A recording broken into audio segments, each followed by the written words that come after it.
박근혜 정부 당시 청와대가 주무부처인 통일부의 의견을 무시하고 개성공단 돈이 북한 핵 개발에 쓰인다는 논리로 공단을 중단시킨 것으로 취재 결과 확인됐습니다. 통일부는 공단이 중단된 이후에도 공단이 남북 관계에 긍정적 영향을 미친다며 공단 재개와 발전 방안을 모색한 사실도 드러났습니다. 이대건 기자입니다. 지난해 2월 통일부가 설명한 개성공단 중단 결정 이유는 공단 자금이 핵 개발에 쓰였다는 것이었습니다. 현금이 대량 살상 무기에 사용된다는 그런 우려는 여러 측에서 우려가 있었고요. 또 여러 가지 관련 자료도 정부는 가지고 있고. 그러나 불과 닷새 뒤 통일부의 입장은 확 바뀝니다.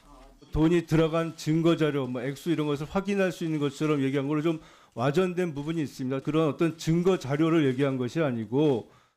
왜 그럴까?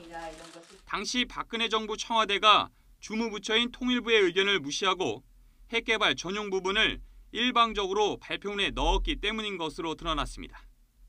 현 통일부 고위 관계자는 통일부에서 작성한 발표문에는 핵개발 자금 부분이 없었지만 발표 2시간 반 전 청와대 최종본에 포함됐다고 말했습니다. 더 이해할 수 없는 일은 넉 달 뒤에 일어납니다. 통일부가 연구 용역을 발주하는데 보고서 결론은 그야말로 개성공단 칭찬 일색입니다. 통일부 대외비 문건에 따르면 개성공단은 핵실험과 같은 악조건에서도 남북관계에 안정판 역할을 한다거나 성과급 도입과 가격 경쟁력 등 경제적 측면도 긍정적으로 평가했습니다. 이를 근거로 이미 중단된 개성공단을 확대 발전시켜야 한다고 결론 내립니다. 적어도 통일부는 북한 핵 개발과는 무관하게 개성공단의 긍정적 역할을 일관되게 주장한 겁니다. 결국은 개성공단 폐쇄라고 하는 조치가 명백하게 잘못됐다라는 것을 그대로 정부 스스로도 인정해버린 결과가 된 것이죠.